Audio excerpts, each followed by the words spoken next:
On pense souvent que la guerre d'Algérie s'est terminée en 1962, avec les accords d'Évian. Mais en réalité, c'est loin d'être le cas. Depuis, une autre guerre, bien plus silencieuse mais tout aussi profonde, se poursuit. C'est une véritable guerre des mémoires. Et cette bataille continue, aujourd'hui encore, de marquer au fer rouge la France et l'Algérie.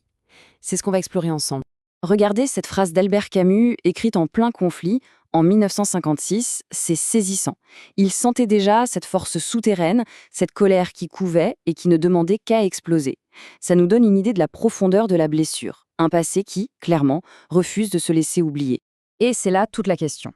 Comment un conflit officiellement terminé il y a plus de 60 ans peut-il rester aussi vif, aussi brûlant dans les esprits?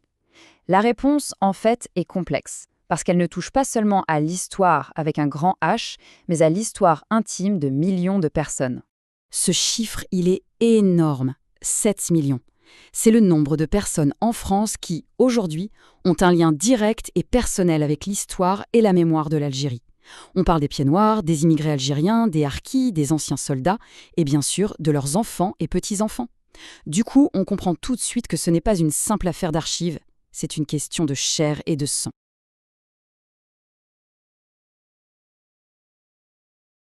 Alors entrons dans le vif du sujet.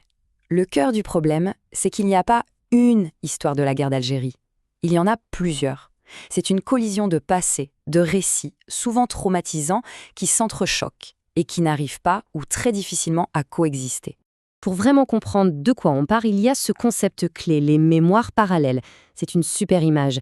Imaginez plusieurs trains qui roulent sur des voies parallèles.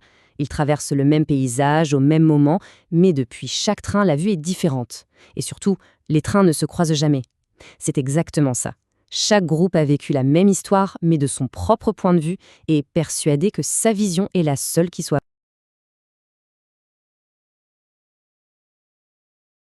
On peut schématiser en identifiant 4 grands groupes. 4 porteurs de mémoire. Chacun avec sa vérité, ses blessures, ses revendications. C'est en les examinant un par un qu'on va comprendre pourquoi le dialogue est si difficile. Premier groupe, les Pieds-Noirs. Qui sont-ils ? Ce sont les Européens installés en Algérie depuis parfois plusieurs générations. Pour eux, l'Algérie, ce n'était pas juste une colonie, c'était leur terre natale, leur pays. Leur mémoire s'est construite sur un traumatisme majeur, l'exil de 1962.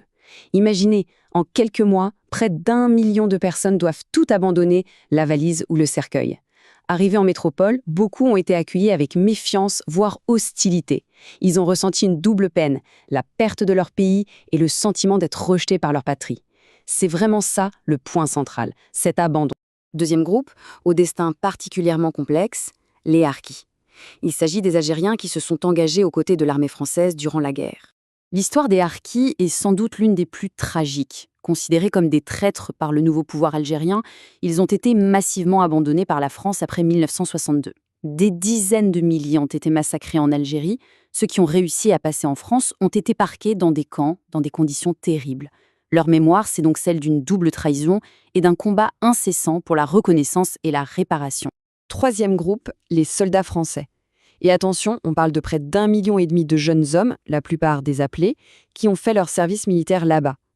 Ils ont été envoyés dans un conflit que l'État français, à l'époque, se refusait à appeler une guerre. On parlait d'opération de maintien de l'ordre. Ces jeunes de 20 ans sont revenus en France dans un silence de plomb. Personne ne voulait entendre leurs histoires, souvent terribles. Leur mémoire est donc marquée par ce silence, par les traumatismes d'une guerre sale et par l'absence de reconnaissance. Il a fallu attendre 1999 pour que la France reconnaisse officiellement qu'il s'agissait bien de la guerre d'Algérie. Enfin, le quatrième et dernier grand groupe, les nationalistes algériens, c'est-à-dire celles et ceux qui ont combattu pour l'indépendance de leur pays après 132 ans de présence française. Ce tableau, il est parfait pour comprendre le fossé. D'un côté, on a le récit officiel français de l'époque qui met en avant la mission civilisatrice. On a construit des routes, des écoles. De l'autre, le récit national algérien qui retient avant tout la violence de la conquête, la dépossession des terres, les injustices du système colonial. Ce sont 2 visions du monde, 2 lectures du passé qui sont en apparence totalement irréconciliables.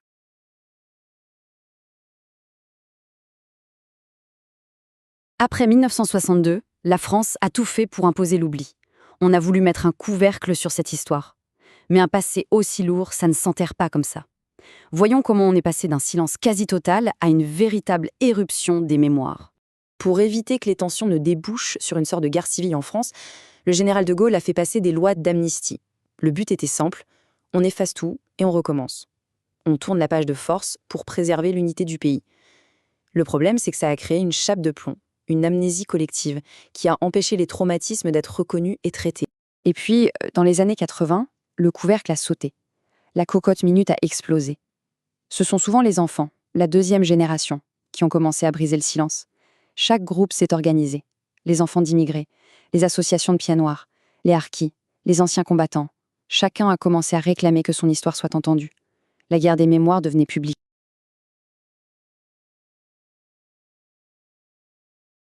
Face à cette explosion des revendications, le pouvoir politique a bien été obligé de réagir.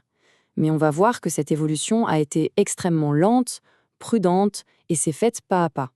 Cette frise, elle est très parlante. On part de la volonté d'oubli de Gaulle, puis on traverse une longue période où on n'en parle pas, et puis, à partir des années 2000, les choses bougent, doucement.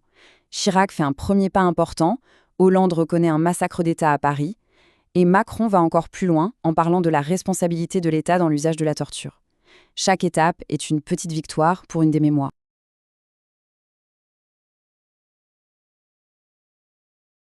Ok, alors où est-ce qu'on en est aujourd'hui? Le chemin parcouru est réel, mais est-ce suffisant? De nombreux obstacles se dressent encore sur la route d'une possible réconciliation des mémoires. La liste des dossiers encore sur la table est longue, et chaque point est extrêmement sensible. L'ouverture de toutes les archives, la question des essais nucléaires français dans le Sahara, la vérité sur les milliers de disparus, des deux côtés.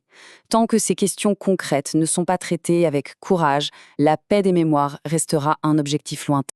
En fin de compte, et c'est peut-être le plus important à retenir, l'enjeu n'est pas de forcer la France à une repentance sans fin. L'objectif, c'est la reconnaissance des faits tels qu'ils sont établis par les historiens. C'est uniquement sur cette base commune, un socle de vérité partagée, que les différentes mémoires pourront peut-être un jour commencer à se parler. Et voilà la question finale, celle qui reste ouverte. Comment la France et l'Algérie, dont les destins sont si profondément liés, peuvent-elles construire un avenir apaisé si leur passé commun reste un champ de bataille? On le voit bien, cette réconciliation des mémoires, ce n'est pas juste un enjeu pour les historiens, c'est une condition absolument cruciale pour l'avenir.